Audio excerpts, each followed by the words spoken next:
Good morning guys! Hello po. Bibigyan ko kayo ng isang tip kung paano lalagyan natin ng tali yung tangkay, yung puno ng pipino. Dito, ito po ang gagamitin natin para siyang alambre, pero ano po siya, ito yung ginagamit talaga dito. So, ayan, lagay nyo, mali pala, dito, una dito, lalagay nyo siya. And huwag nyong ididiretso dito. Lalagyan nyo siya ng konting X and then saka nyo siya lalagyan na iikot na ganyan. Para kung halimbawa man na so ayan po guys, makikita ninyo, close up ko po. Ayan. May X siya dito sa between dito sa tangkay at saka dito sa pinaka tungkod natin. Ayan. Para humangin man, gagalaw-galaw siya. Hindi masasaktan yung pinakapuno. Yan, isa po dito, and then dito sa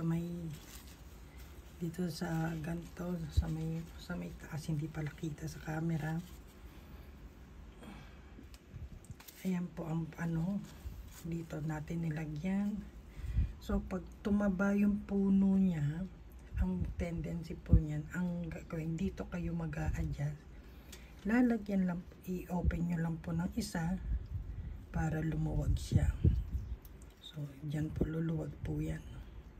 Pero sa ngayon, maliit pa yung puno niya, kaya ibalik natin. And then, ganyan lang po. So, bali dalawa yung ginawa kong tungkod. Ito dito sa taas. Ayan po.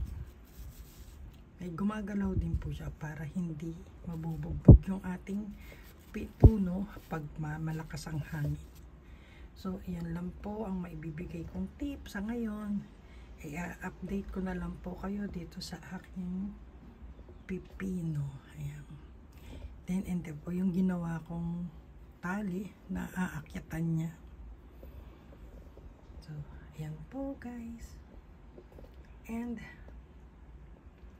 dito po sa ibaba, sa pinakaibabang ibaba guys, ito, tatanggalin po natin itong isang dahon na to. Bali, dalawang dahon. Tatanggalin po natin ito para hindi sila mag-aagawan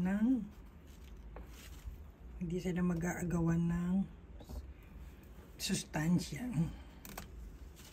Ayan. Para lahat ng sustansya mapupunta sa taas. Ayan. Tinanggal po natin yung ibang dahon. Ayan, ilagay po natin dyan. So, ayan lang po. Salamat po. Please like and subscribe.